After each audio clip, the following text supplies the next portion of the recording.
বেঈমানের target ফিলিস্তিন শুধু না, সারা দুনিয়ার মুসলমান। এজন্য তৈরি হইয়া থাকো, মাওলার মোহাব্বতে যেখানে ডাক আসবে সেখানে আমি হাজির হয়ে যাব। আমার মাওলা আমার আপন, আমার নবী আমার আপন। দুনিয়ার সবাইকে বেজার করা সম্ভব, আমার আল্লাহ আমার নবীকে বেজার করা সম্ভব না। একটু আগেই কিন্তু আপনারা সবাই সাক্ষী দিয়েছেন আমার নবীর থেকে দামি কোনো ব্যক্তি নাই। একটু যুবকদের কাছে জিজ্ঞাসা করি, বাবারা জবাব দাও, আমার নবীর আদর্শের মতো দামি আদর্শ কোথাও আসেনি? সত্য কথা বলো, থাকলে বলো যে হাফিজ ভাই, নবীর আদর্শ ছাড়া আর একজনের কাছে আরো সুন্দর আদর্শ আছে। হাজারো মানুষ সাক্ষী, আল্লাহর কসম আমি নবীরটা বাদ দিয়ে তারটা গ্রহণ করব। তুমি পারবা না রে বাবা। অনেকে অপচেষ্টা করেছিল নতুন কিছু আদর্শ দিয়া মুহাম্মদের থেকে আলাদা করবে। আব্রাহাম লিঙ্কনের আদর্শ, মাও সেতুনের আদর্শ, লেনিনের আদর্শ কামিয়াব হতে পারে নাই।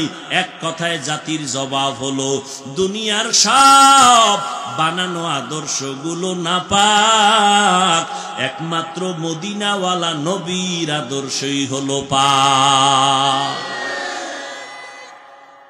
যুবকেরা বলো তো, ওই নবীর আদর্শের ভিতরে নখ কাটার নিয়ম আসেনি? যুবকেরা বলো, আছে? তুমি বেঈমানের পা চাটা গোলাম হইয়া কেন নখ কাটো? কি স্বার্থ? ওই নবীর শ্রেষ্ঠ আদর্শের মধ্যে চুল কাটার নিয়ম আসেনি? ও আল্লাহর বান্দারা, রাগ করবা না, আমি বিনয়ের সাথে বলি, আমার নবীর এত সুন্দর আদর্শ বাদ দিয়া বেঈমানের পা চাটা গোলামি করো কেন? স্বার্থ থাকলে বলো, আমিও যাব। একজনে দাঁড়াইয়া যদি বলতে পারো, হাফিজ ভাই, বেঈমানের লাইনে চুল কাটলে চেহারায় উজ্জ্বলতা বাড়ে, স্বাস্থ্য সুন্দর থাকে, যৌবন বাড়ে, একটা উপকারের কথা কও, আমিও সেই লাইনে যাব। পারবা? যদি না পারো, আমি তোমার কাছে বিনয়ের সাথে বলি, একটু বলো বাবা, পাও ধরলে তোমরা আমার নবীর আদর্শ মানবানি? তাহলে আমি নিচে নাইমে আসি, আমি তোমার পায়ে হাত দিয়া বলবো, আমার মাওলার কোরআন মিথ্যা মনে করবা না, আমার নবীর আদর্শ তুমি মিথ্যা মনে করবা না। তওবা করিয়া আমার মাওলার কাছে বলো, আল্লাহ, জীবনে যত ধোকায় পড়ে শয়তানের ধোকায় গুনাহ করেছি আর করব না। আমার নবীর আদর্শ দিয়া চ্যালেঞ্জ দেওয়ার মতো দুনিয়াতে কেউ গ্রহণ করার সাহস নাই। ভুলে গেছিলাম, আর কোনদিন নবীর আদর্শ থেকে লাইন ছাড়া হব না।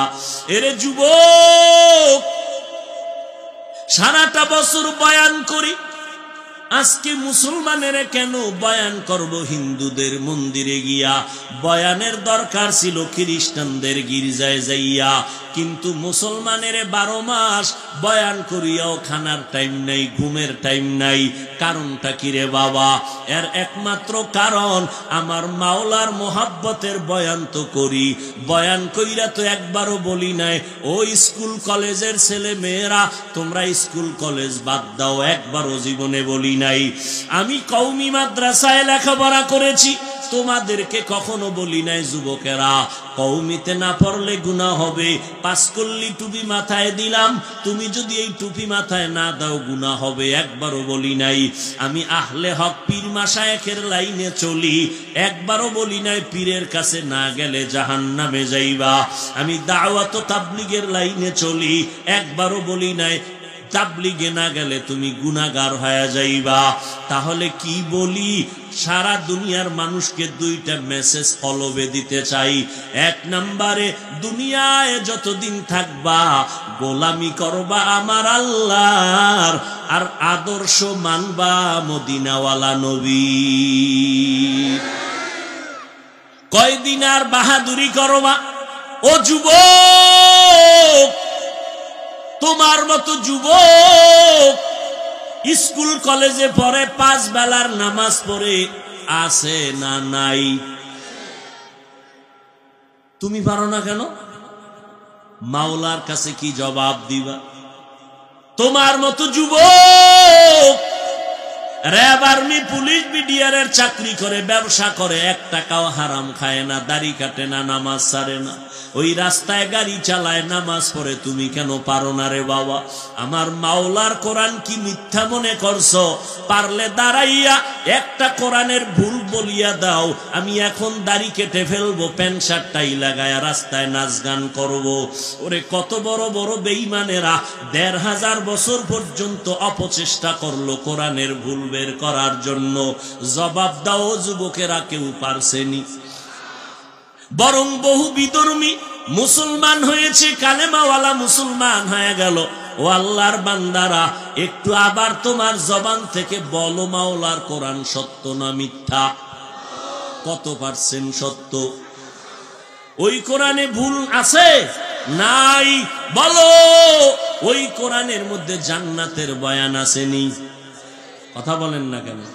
ওই কোরআনের মধ্যে জাহান্নামের বয়ান আসেনি?